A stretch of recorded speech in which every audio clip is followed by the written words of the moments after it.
ان مدن فرح كلي طبعا وقتiga ayaan ugu yar aan u gudubno arrimaha Soomaaliya dadaal hubka dhigis ayaa ka socda Soomaaliya dadka qaar waxay u maleynayaan qabaayil in loo jeedo aragtidaadu maxay tahay miya kula tahay inay maaragtay dib u keeni doonto dadaalka uu wado madaxweyne Cabdullaahi Farmaajo horta ilaahi ayaa ana wada muslimaan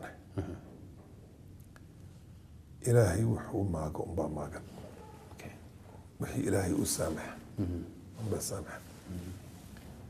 iyadoo sidaa tahay ayuu ilaahi wuxuu kiri udcuuni astajib lakum ibarya wa in ajib baryidina wa in ajib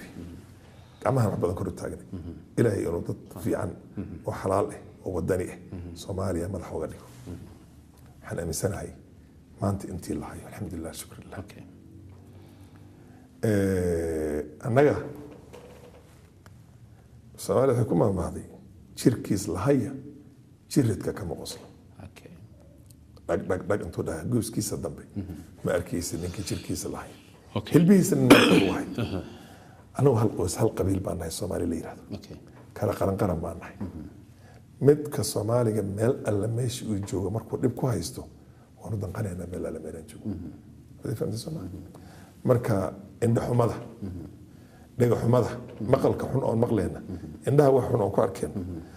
badda dadka ku dhamaanay iyo gabdhaha Soomaaliyeed oo intii la gowraca ka bacdi la dila lagala baxayo waxay bahalki la kufsanayo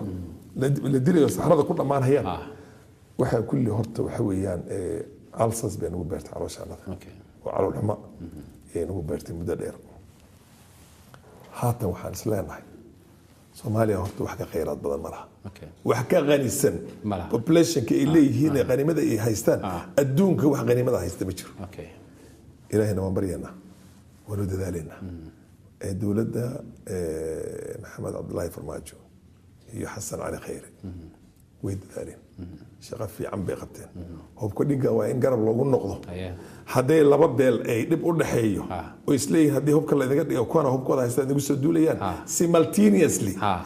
isku waqti isku mar waa in laga dhigo markii beeshan laga dhigayo hubka meel alla meeshii ay qatar u aragto oo hubka marka hore u qaadatay waa in iyaga hubka laga dhigo waad garsama marka Soomaaliya dhanba hubka laga dhigo way fiican tahay mar hadii hubka la dhigo dibku u yaraanaya garuun iyo maxay ahayd iyo tori wax yar wax harba lagu sameyn karaa marka in lagu dilo daan waa laga heshin way dhici jirtay waliga ka Soomaaliya waligeed way dhici jirtay masawirna isku tuura laakiin hadda marka qori weyn oo boobo oo daqadii ay intaas oo boqol waxbad ay ka dhici aad shacab meel degan aad joogto 2-3 baa saacad ku dili kartaa waa lagu dhumay waa lagu leeday marka dhiiga Soomaaliya waa in la baajiyo saddex shay la afar shay oo qiimo gal ah oo sharaftii soo celisay iyo horta sameeyay oo kamid ah maxaa kamid ah saddexda shay kow waxa kamid asagi oo madaxiisa kor u istaagay la qarankii buu mathala iyo prime minister kiisi oo markay meelaha kala tagaan Kenya noogu imaadaan wadamaha kale jiraanka tagaan Carabaha tagaan iyagoo maaragtay aanan dhulka isdhigaynin ay la xisaabtamaan hadii fahamtay Soomaaliya ilaa qabki Soomaali bad adiga wada Soomaali meel joogto dhan qabkaasaytu inay dawladii meesha kali oo jamhuuriyadda dimuqraadiga Soomaaliya lagaga mathalo way jeceshahayako restore the dignity of the Somali nation and Somali state midda labaad shaqaalihii dawladda mushaarkooda qaataan oo hantidooda yareed oo la kala boobayay waa la sugay shilinka soo baxa dollar soo baxda waa la ilaalinayaa midda saddexaad ciidanka qaranka Soomaaliyeed oo ciidan kasta ka fiican oo amisom ka wanaagsan oo kulli ka wanaagsan oo ka qiimo badan oo ka qiiro badan oo ka geesisan iyo dhisay hadana si dhisaya wadi fahamtay Soomaaliya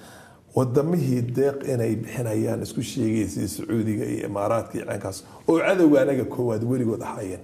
mark my words maraba inaan marnaba aan mid ka laba ahaayeen oo dhibaatooyinka anaga Soomaaliya ka dhaceysay oo dhanba mar kastaba aaba ka ah ayaga oo ka ku xisaabtamay hadii khayraadka shidaalka Soomaaliya iyo gaaska Soomaaliya la soo saaro laabkiina Dahraan iyo Kuwait iyo maxay ahayd Iraq iyo lama soo galayo مشاكلي أو شيء عادي يصني ذا هشيس كذا هي إن سوماليا سيدا الله هاي وهذا فهم سوا أيجا نحكي هذا اللي هذا الناقوس كذي ما دقيق بعد سنة يسها شرد الآن هالنقط ما شرد ما كحرا الماء هذا الكلام وضعتها دابيه أي قبل القادين مركي أقول رئيس السعودي ولوسو دويسي دونالد ترامب لوسو دوي أوكي ما قدر ذلك وكان أنت أنكور إني مركز ورئيس رئيسي always keep your cards very close to your chest مركز قرن كمثليس لأن هذا حويا مركز لو احترام أي أو كر لو حي تنبأ لقالي وحبا لقى صبان هي ما قدر ذلك وحنا ربحنا هاديار وحنا ربحنا واديار وحنا ربحنا $200 مليون ببلان قاضي $1 كم صوب حق قريب ما بغلي هذا الشيء يجي يبحنا ين هوستي أول شيء ذكريه بيك الشيء واحد قرن كذا نوانسه ما يجي marka mudane Faarax kulli horta waqtiga aanu saamaxin laakiin si kooban dibka hadartan khaliijka ka taagan موقفka Soomaaliya ay qaadatay ama uu madaxweyne Maxamed Cabdullaahi Farmaajo uu qaatay oo xitaa la leeyahay $80 milyan inay Sacuudiga ma aragtay uu ka diiday saameynta ay Soomaaliya ku yeelan doonto dibka khaliijka $5 bilyan hata deysiyaan nasab weeyaan Soomaaliya waa nasab you can't dictate my foreign policy qaran baan مثلا عندنا qaran baatay dalkan ma aragtay meelaha maxay ahayd meelaha adiga maxaynka qeyradkaada qabtan ilaahay uu siiyay marka in lagu xisaabtamo in la laaluusho madaxweynaha Soomaaliya wareed si hadii loo eego annaga waxaan isku aragnaa wax naga sareeya adduunka dhuusan jirin ajiib waxaan ku soconayna waa midda waxaan ku nool lahayna waa midda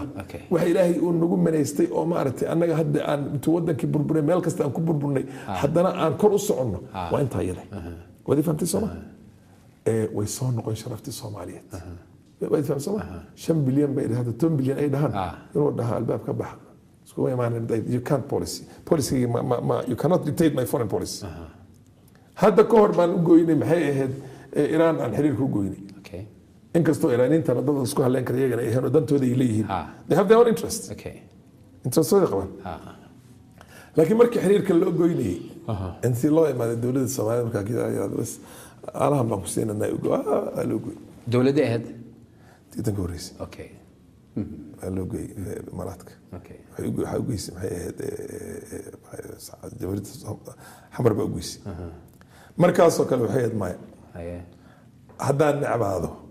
aniga markay waqtigeyga baan u goon karaa waqtigeyga baan la xisaabtamay waqtigeyga baan wadankeyga asaga aan qori laba tarale intaan saa ugu qabto iskaga riixaya maxaa dhisir badan iyo shiica iyo boqol shay bay iga hatay wataan oo kuwan